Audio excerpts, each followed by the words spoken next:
Welcome, Birdland, to another episode of Ravens Across the Pond. You'll see the usual suspects have joined me. Up there in the middle, we've got Little Dicky. To the left of him, we've got Big DT. Bottom right, we've got our man Ollie.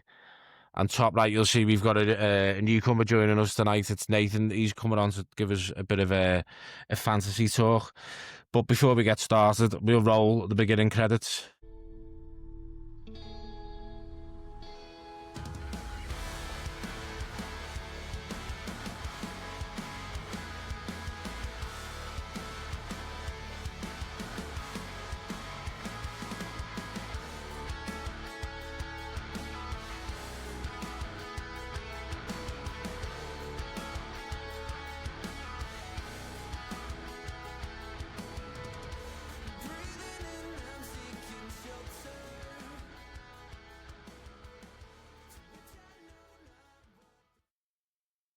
So, Ollie, thank you very much for the intro and the work you've done on social media this week. Don't thank me for the music. Thank that Idle back of Vein. music is, of course, Idle Vein. Now, I was trying to say that the other night, backing a voice note into the group chat, and I sounded like someone who'd had 10 pints of Guinness and was having an argument with Alexa in the kitchen. So, shameless plug, Ollie. Go on, tell us about your band. Alternative metal from the sunny Nottingham. Get us on your festivals at Idle Vein Band on Insta, Facebook, all that. World tour coming in soon. I have the important job of playing bass. It's quite important. Thousands would tell you it's not, but it is. If you like things heavy but also quite melodic, hit it up. You know. Is it as melodic as Richard's dulcet tones? Nothing's that melodic. Not quite. Not quite. But we are in the studio in about 3 weeks, so new shit coming soon and all that. What, with Richard as a guest track? Well, I've realised I've clearly been spending too much time with my family because I'm sounding quite Welsh at the moment, which is doing no good for my image as a man of mystery. So, Nathan, before we crack on, welcome to the show. Thank you for joining us. Thank you very much. You're coming on to do a little bit of a fantasy corner for us. It's not just fantasy corner, but not that unimaginative, if that is a word. We have got a name for it. That will be revealed later in the show. So, Nathan, why the Ravens? How long have you supported them? And a bit of your background. So I started following the Ravens in 2007 off the back of randomly deciding to purchase the new Madden game. And without knowing too much about it, you just kind of flick through. And thankfully for me, Baltimore is very high up in the alphabet. I think probably second only to the Cardinals. So I decided to pick them and now started watching it on TV. It was the year before we drafted Flacco. So not the best year, but I got all of the years of Flacco and now so you get all of the years of Lamar. And hopefully I get to see a bit of Lamar on Sunday because I think that's what we've been missing since the Chiefs game. It's been a rocky start to the year, but hopefully we can turn it around. What is your view on the year so far? I think even without Lamar, we were probably having such struggles on defense that it was probably trending towards being around 500 at this stage if we had him with a softening schedule. So I still think the North could have been there for the taking if he was fit. I still kind of back us, and I don't know whether it's delusion, to creep in at 9-8. So we'll see how it goes. I think this Sunday is a must win, and it's good to see Lamar's logged another practice session today, and it seems like a lot of the defense have logged practice sessions today. So yeah, it's a must win game. If we don't, then I think you'll probably start hearing a lot of things about the trade deadline and maybe probably moving people on who are potentially near the ends of their contracts.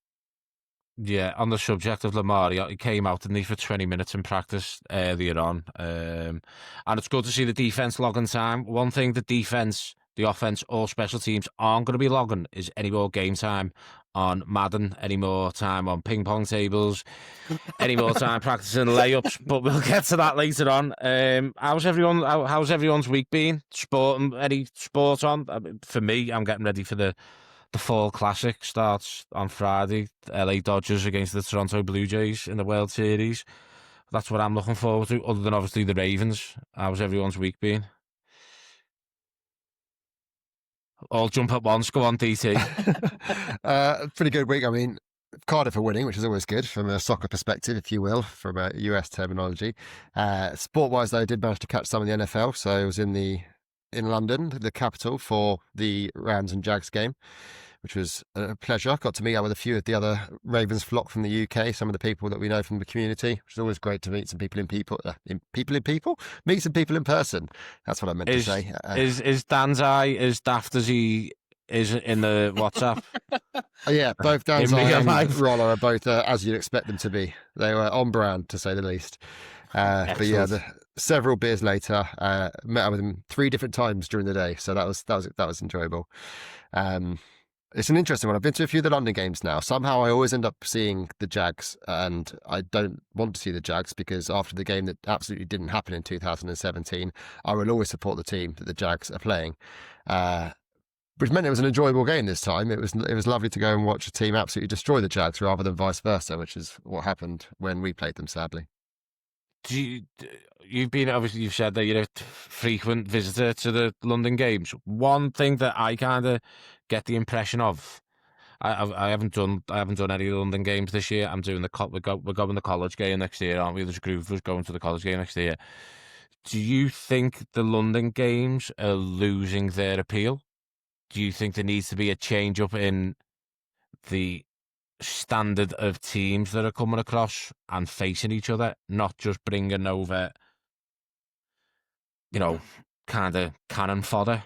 I think it's a combination of things. It definitely seems to have been emptier this year round. And I think part of that is the ridiculous prices. I think, we've seen it year-on-year price increases, and I compared it to a few screenshots from when I first went and kind of subsequent years since then. And this year they just seem to have pushed their luck a bit too far. So it'd be really interesting to see what they do next year on that, because there were a lot of empty seats, and we were looking before the game at what you could buy still available on the official sites, on official resellers, and there was some absolute bargains you could get. The quality is an interesting one because you never really know what you're going to get. Obviously, every year you have a team that you think might be a terrible fixture.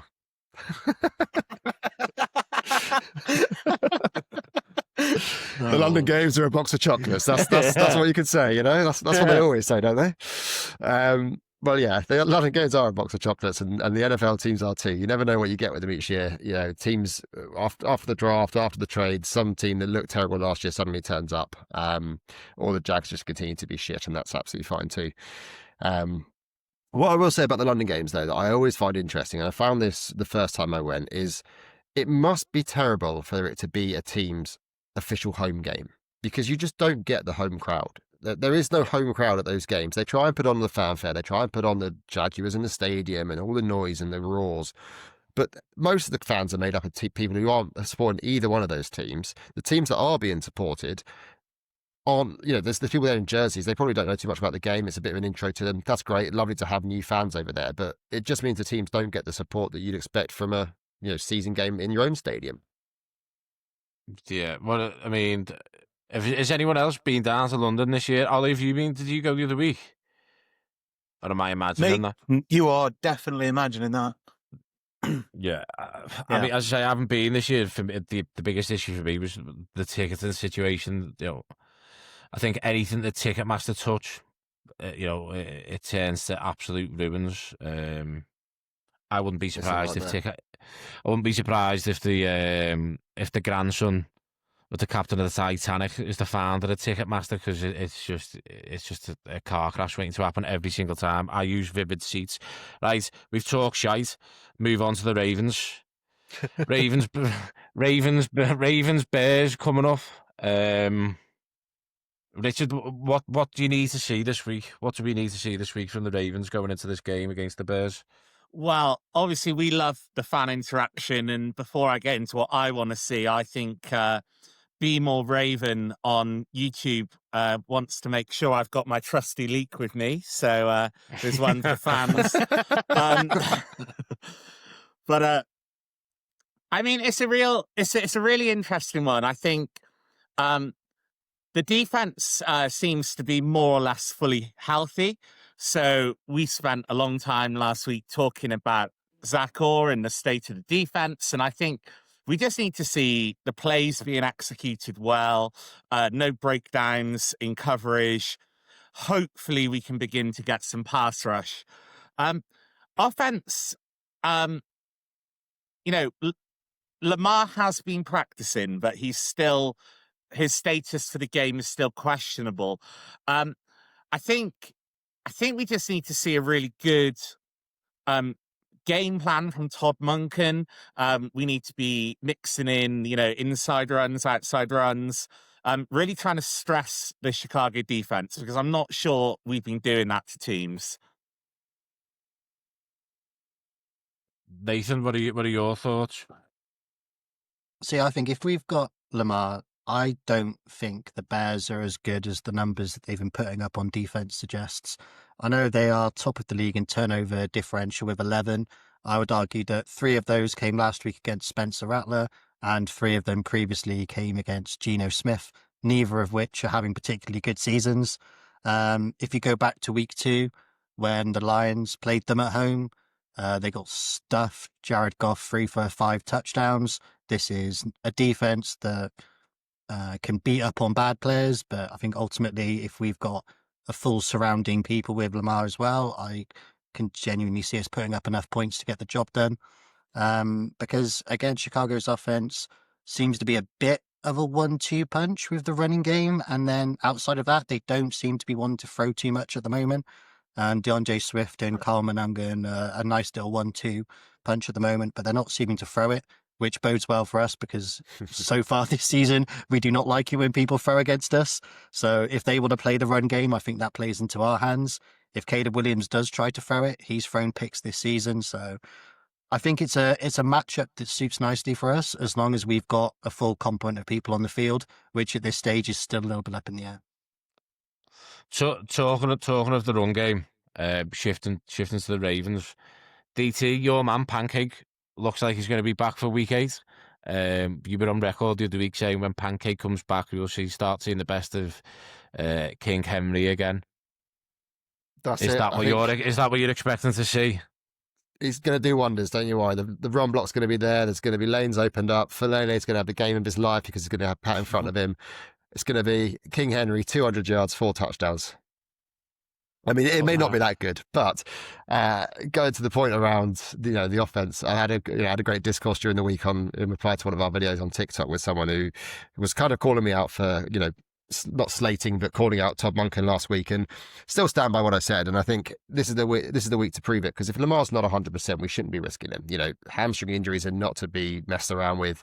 It would be a dodgy one if he comes and does it again. That could be our season. It could be long term. So if he's not 100% and we go with Rush, we should still be able to win that game with everyone else back. Other than obviously Madubuike's out for the season, full strength practicing. D-Hop wasn't practicing today, but not sure that was anything to worry about. He was full practice yesterday. We'd have our full strength. And Rush isn't a bad quarterback. He did good numbers for the Cowboys last year. We drafted him for a reason as backup, and whether it's him or whether it's Snoop, we should be able to win that game without Lamar. We can't be a one-person team. So, yeah, Pat Ricard, I think, is going to be a huge, huge win to have back in the play. Just shifting onto the defense, Zach Orr's come out, I think, in the last half hour to an hour. He said that Roquan Smith is going to be ready to roll on Sunday. He's also said that he spent much of the bye week, was coming up with a pressure plan, blitzes and other things to try and get more pressure on the QB. I was a fan of Caleb Williams coming out of college. I thought he was going to fall victim to getting drafted to the wrong organisation. Like we have seen many times with QBs that have gone to, Cleveland, and I thought going to the Bears was. I just thought it was going to be a bad move for him. Obviously, he had his struggles last season, and this season he's kind of tucked into a 4-2 record. There has been an improvement, but the Bears have made an improvement, across the board on the O-line.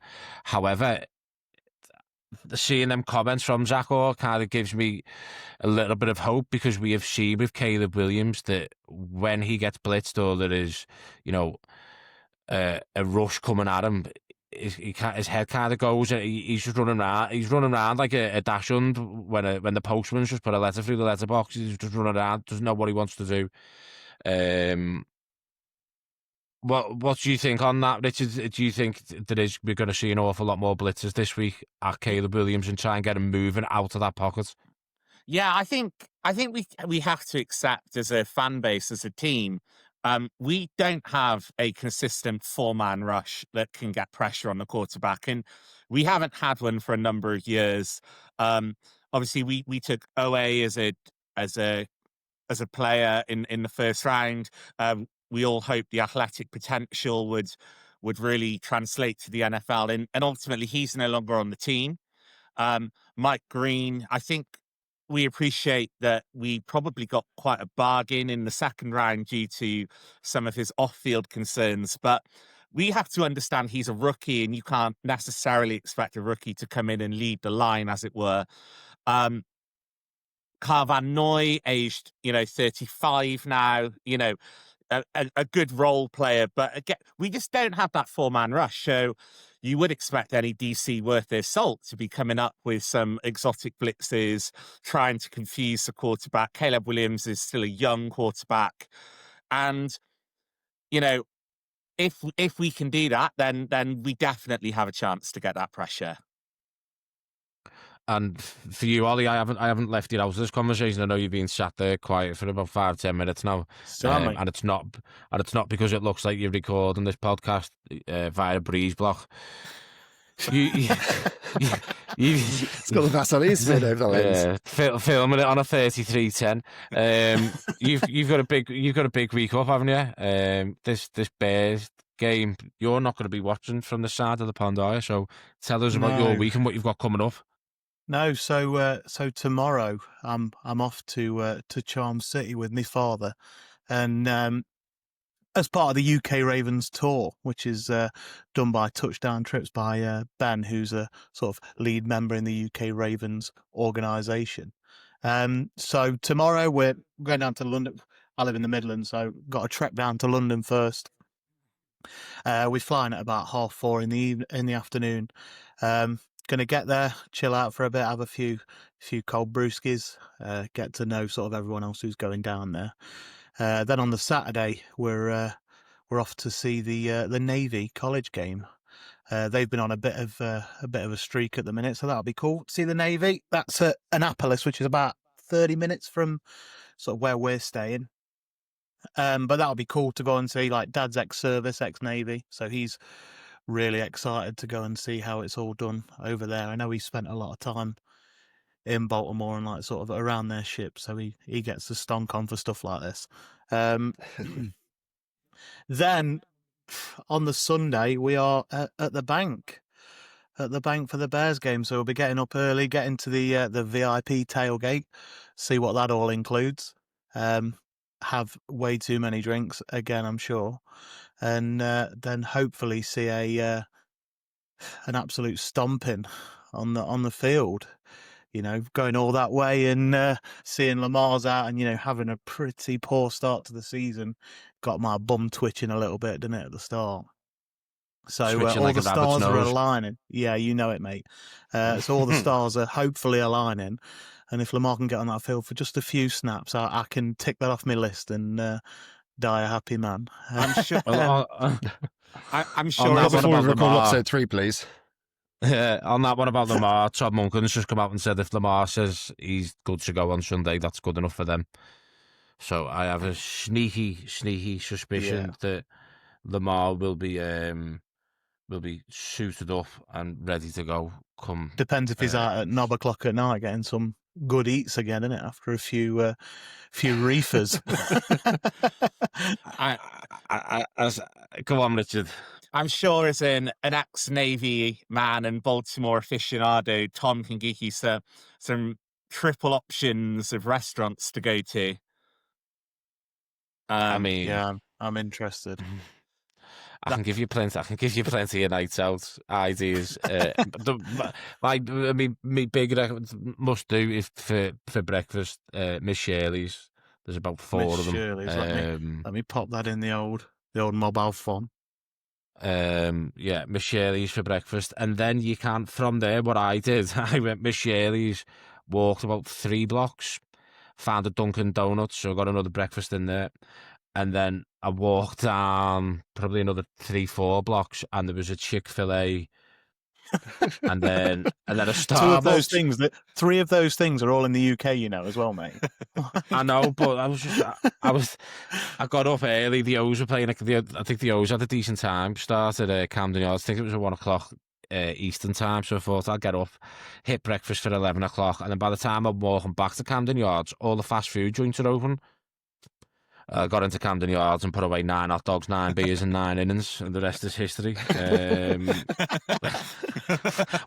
Was not a pleasant day. The day after, I can tell you that for nothing. Well, there's only 4 quarters in the NFL, Ollie, so you've only got to do 4 beers and 4 hot dogs. That's Mate, not bad. I'm gonna try and double up in each of them quarters. I heard he wasn't allowed to Yeah, go on the that's gotta do it. plane. 2-minute warning comes. Gonna run. Oh, mate, I'm set. I've packed the train beers for me and the father. We're all ready to go.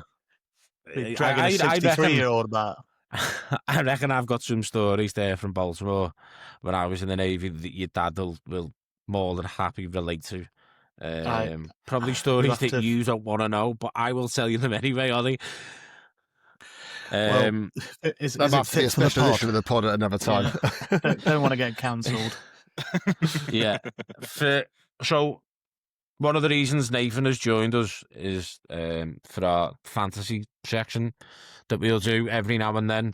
Nathan will share responsibilities with another guest that is due to come on next week. I won't name names until it's confirmed, but we've got potentially 1 or 2 guests coming on next week to do a bit of fantasy and maybe a little bit of tape work. So Nathan has come up with this great idea of obviously discussing fantasy, the 5 best players of the week. Now, it's a thing for us Brits. We all like a cup of tea, whether it's first thing in the morning or first thing when you walk in the door after work. Over here, we make tea properly. We don't put a tea bag, cold water, milk, and then microwave it for 30 seconds. Like, I have seen friends of mine across the pond do that. But we also, when we have a cup of tea, we'll have a biscuit with it. And we've had debates across, not just in Ravens group chats, but we would have all had debates about what our favourite biscuit is. So for us, the elite level of biscuits and what we're going to name our top 5 players is Bourbons of the week. So with that being said, I invite you to take a seat in Fantasy Flock Up. Thank you very much. Welcome to the Fantasy Flock Up. I am the world's worst fantasy guru, and these are our Bourbons of the week. Coming in at 5, Liam Cohen has said this has been coming for a while, but Travis Hunter has finally landed on the stage. 87% of snaps on offense this week, and that leads to a giant 101 yards, 8 receptions, and a touchdown. 24.1 points going into the bye next week, so won't see what he does, but going into week 9, will that continue? It's hard to tell with him. They call him the unicorn, so will he go back on defense? Is this a one-off? We're not sure. But for the 1 week only, he gets a Bourbon. I've got Travis Hunter in, I think, 3 of my fantasy leagues. I've just had a stinker with fantasy leagues. Not as bad as Danzy's, though. Danzy messaged me yesterday asking me for an emergency trade. We'll move on to the next one. Oh, and talk about a breakout from a rookie tight end, one of Rich's favourite things to talk about, Oren Gradson. The week before, he posted up 12 to 14 points. People thought, oh, is this really going to happen for him? 7 receptions, 164 yards and a touchdown, 32.9 points. The ship has sailed in redraft. He has been locked up in dynasties. He's been locked up for a while. Breakout game. He's playing all the snaps. All the other tight ends in Charger land are done for. This is his team going forward. Rich, rookie tight ends. Well, I just don't think you can rely on a rookie tight end to win your fantasy league. The stats would show, apart from for the past 3 seasons, that rookie tight ends do not finish top 12. Apart from the last 3 seasons, when they all do. In which they have. Moving on to a non-rookie tight end, Trey McBride. Wow. Who would have thought this guy was quarterback proof? tight end 2 last year, currently the tight end 2 this year. 10 receptions, 74 yards, quite modest. Nah, red zone machine, 2 touchdowns, 34.4 points. Doesn't matter whether it's Kyler Murray, doesn't matter whether it's Jacoby Brissett. This guy's getting the ball ahead of Marvin Harrison, ahead of the running backs. This is the guy to have on the Arizona offense right now. I'm glad Is I've anyone had here none got of him these in the so far. team? I've I got have none him of in these a players so dynasty. far at all. And I know the top 2 as well. I know that I have none of those either. So my I team don't are even definitely know not who's in my Bourbons. team. I'm so shy at it. I just leave it. I'm still flying the flag in the Joe Flacco League in the Cup. I'm somehow through to the round 4. I don't know how, but yeah, I'm still there. Jamar Chase, Nathan, go on. Oh, this one, a thing of beauty. 16 receptions, 161 yards and a touchdown. What's the best part about it? Brand new quarterback on a short week. Joe Flacco throwing absolute things of beauty to him. 38.1 points. Wide receiver 1 of the week. It only makes you wonder what can he do once Flacco actually learns the playbook. It's I've seen Flacco play for too many other teams that aren't the Ravens now, but this one hurt a little watching him throw some absolute dimes to Jamar Chase. Well- What if we got Joe Flacco a quarterback, a wide receiver? Well, I have to say, Uh, it's amazing what Jamar Chase can do when he has an elite quarterback throwing him the ball. Oh, Joe Burrow in shambles. I mean, use Joe Flacco on the term elite. I'll use loosely. However, after seeing that Bryce Young went down injured, he is my quarterback in the wide receiver, quarterback, tight end, flex in the Joe Flacco division that Phil set up. So he's out at the weekend, and lucky enough, Joe Flacco was available as a free agent, and then I saw who they were playing, the Jets. So I imagine Joe Flacco and Jamar Chase to have an absolute barnstorming week against the 0-7 Jets. The Yeah, ironic can thing imagine. talking about Joe Burrow is that this is a bit of a biscuit section, and his bones are made of biscuits. So, you know, I managed to pick up Joe Flacco as well this week in one of my leagues, which I was happy about. Oh, and speaking of players whose legs are made of biscuits, our number 1 is Mr. Runs TMC himself. Oh my lord. People, if you drafted this man, congrats on your playoff runs. No, I checked 5 redraft leagues that I was in. No one took this guy in round 1. He was going anywhere between 2.2 and 210 in all of the drafts I looked at. So you were getting other premium players alongside him. This man has not scored under 20 points in any week so far this year. 39.1 points, 39.1 this week, 2 touchdowns, 129 on the rush, 72 yards receiving. No one can stop this man. He is not just the RB1, he is the highest scoring player in fantasy this year. So if you've drafted him, I don't have any shares of him. I'm feeling the pain. I'm sure we're all feeling the pain, but this man is unstoppable right now.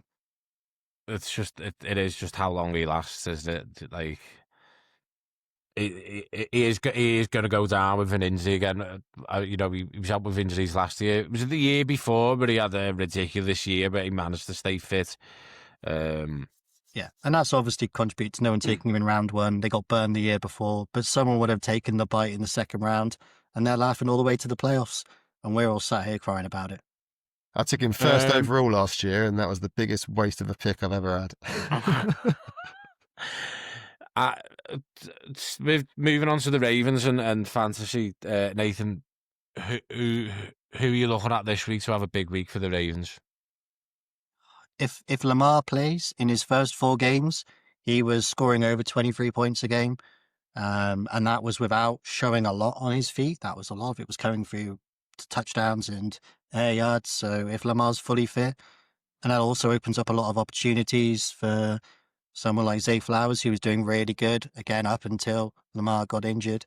I feel like if the offensive line sorts itself out, Derrick Henry actually had a really good game the week before the bye week. So Derrick Henry could easily pop off for 20 points again this week as well. Ravens at full strength for a bit of a pick your poison offense. So they never all seem to fire off at once. So this week, if I had to guess with Lamar back, but maybe not 100%, I'd probably lean on Henry this week. What about tight ends? Mark Andrews. I've got Mark Yeah. Andrews in too many leagues, and he keeps burning me to the point where I refuse to start him. And Isaiah Likely at the moment, it just isn't kind of getting the snap counts you'd want. There are other tight ends who are kind of available that I would probably start ahead of both until you kind of see how the offense will be kind of going moving forward. So yeah, I would start neither of those two at the moment. Yeah, I was just going to say, on the topic of Ravens tight ends, Andrews, Likely, and Kolar have put up less than 200 yards between them this season. Yeah. And that's the other thing, the touchdown in the red zone, the touchdowns get spread too thin between them as well. Charlie Kolar is just as likely to pop off for like one catch for 1 yard and one touchdown and completely ruin one of their games. So Yeah. Nathan, thank you very much. I enjoyed fantasy. What was it? Fantasy flock up. I have The fantasy definitely flock flocked up one too many weeks this year. I'm going to move on to something that came out this week in the press. Baltimore Sun first reported it. There is still kind of a bit of ambiguity in this, and that is the last complicated word I'm going to use during this segment now. In regards to the situation that arose, it came out after the Chiefs game when we fell to 1-3. It was originally reported that recreational kind of things had been removed from the locker room down at the castle. Then it came out that it might have been on John Harbaugh's say-so. Maybe he was going to replace ping pong tables for Bible studies. After all, who's got it better than us? And then it came out now that it was they've been removed from the locker room at the M&T Bank, and it was actually senior leaders within the player group and captains that made that move. So games consoles, basketball hoops, ping pong tables. I don't know whether it was TVs as well that were included that obviously weren't showing anything to do with the game or tape.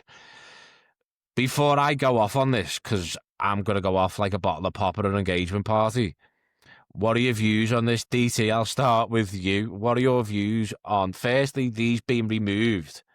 Secondly, what are they doing there in the first place?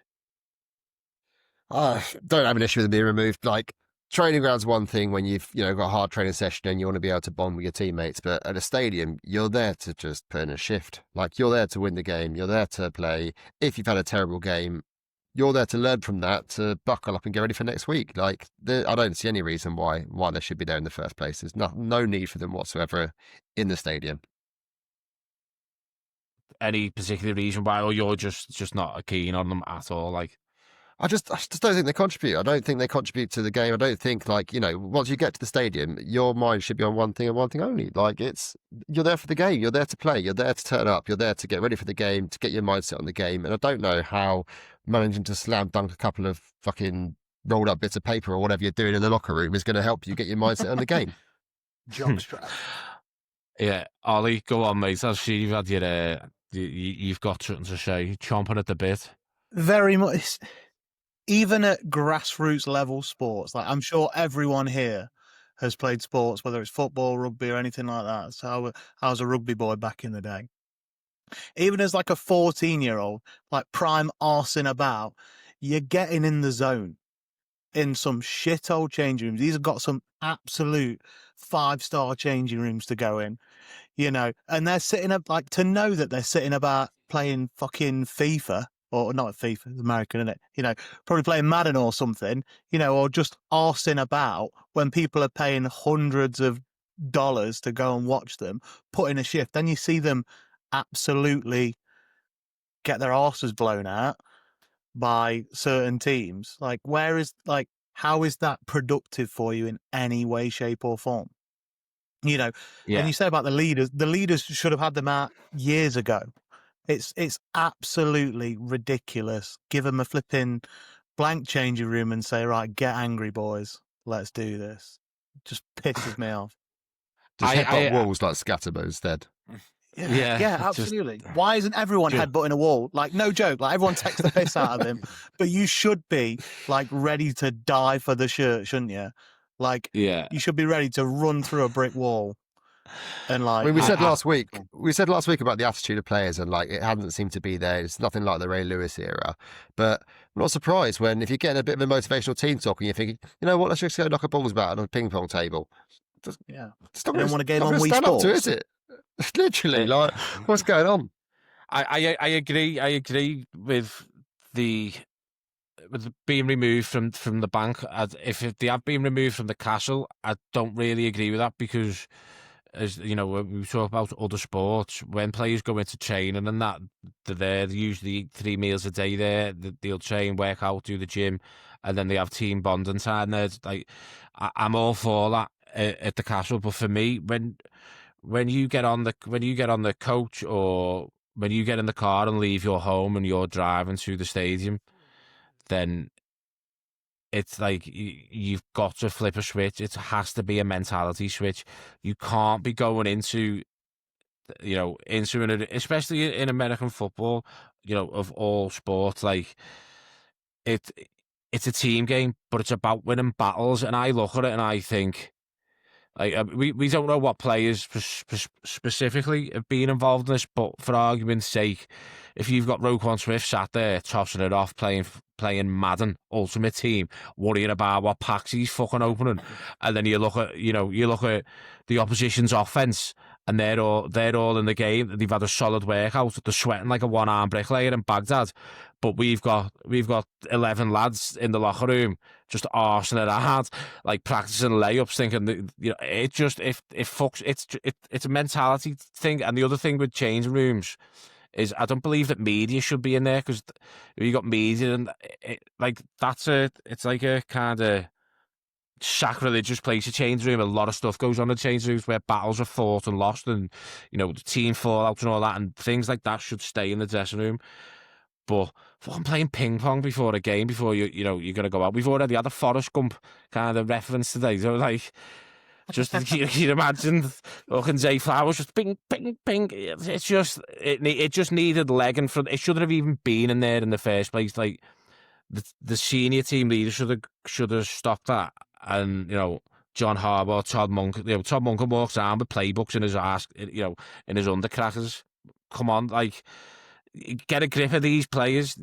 We're not a team where we're in this position now, and there is fundamentals that have gone wrong down the, I'd say, since the end of last season. Richard pointed on it last week about complacency, and complacency has set in. There isn't fight there. There isn't.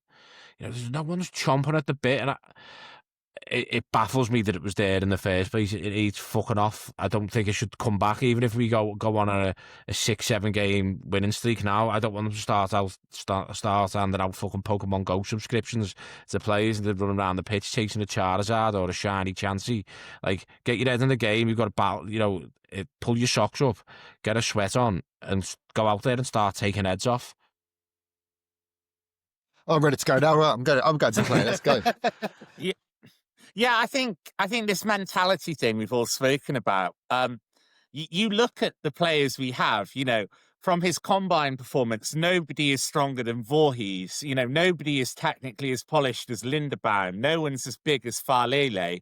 But we are just being beaten in the trenches. We are being smacked on both sides of the ball, whether it's a defensive front seven or the offensive line. And we're not going to win games like that. And does it come back to having a nastier mindset than your opponents? Because one thing that we pride ourselves on, with the Baltimore Ravens, indeed the wider AFC North, is that you do play with that grit. You do play with that nastiness. And actually, we haven't this year, and the other teams have been able to push us around, and you just can't win football games when that's happening.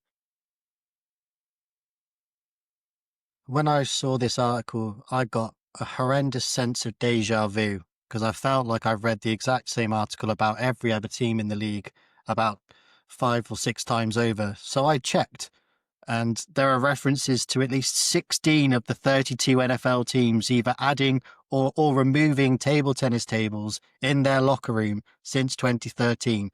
Buffalo under Sean McDermott chose to keep them. Pats last year under Gerald Mayo added them.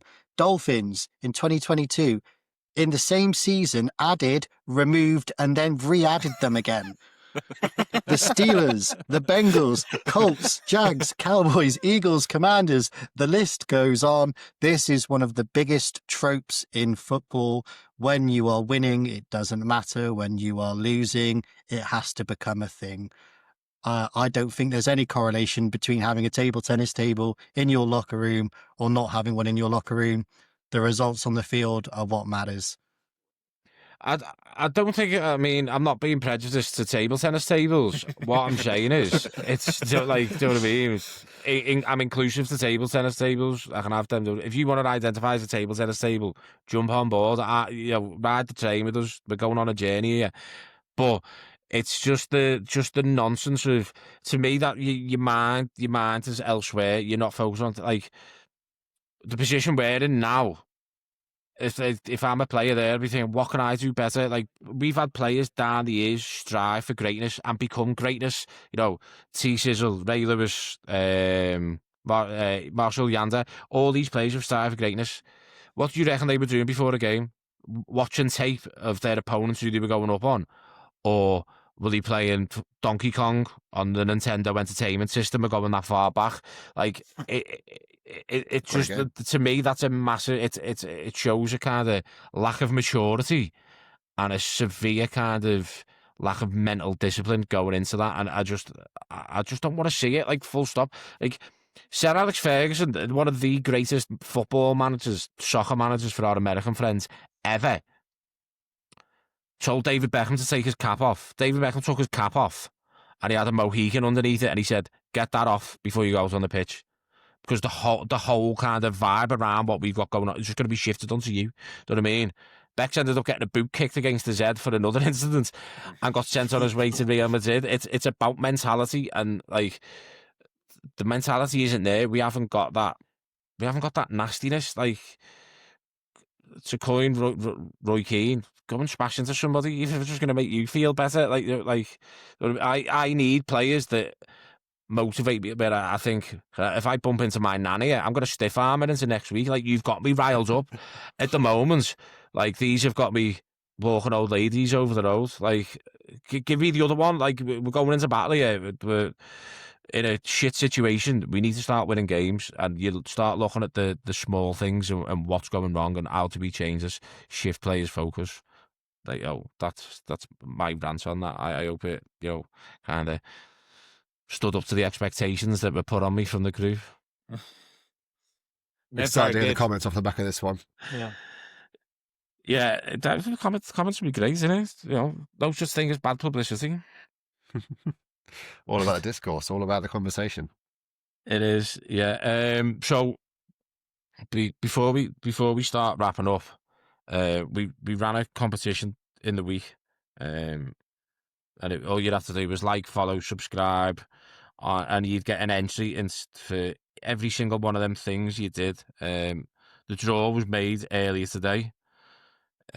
So this is the only way you're going to find out, by the way, if you're listening to the pod. If you don't listen to the pod, like and subscribe, you won't win. I'll wear the hat instead. So the beanie, the sideline beanie, this year's sideline beanie, that was won by Reece Cummins. The sideline cap, that was won by Adam Mason. The Ravens Ion 8 water bottle, that was won by D. Holmes. And the Ravens Wilson Mini American Football was won by Dino. So thank you very much, everyone who entered. Winners, drop us a DM on any social media, and we'll sort out delivery and that for you. Get it to you this week. My wife is going to be fuming that she didn't win, but it's probably for the best because it might get a bit of collusion chat. Oh, absolutely. What's your wife's Instagram? just to see if she That's entered. No, I don't have a clue. Wow. She did it. I know she entered. She All definitely entered. completely above board here. She was. We were sat there in bed last night, and one of our videos came up on her feed automatically, and she was like, "Oh, look, you're on my feed." And then she swiped off, and I was like, "What are you doing? Watch the whole video. We need it for the algorithm. What are you doing?"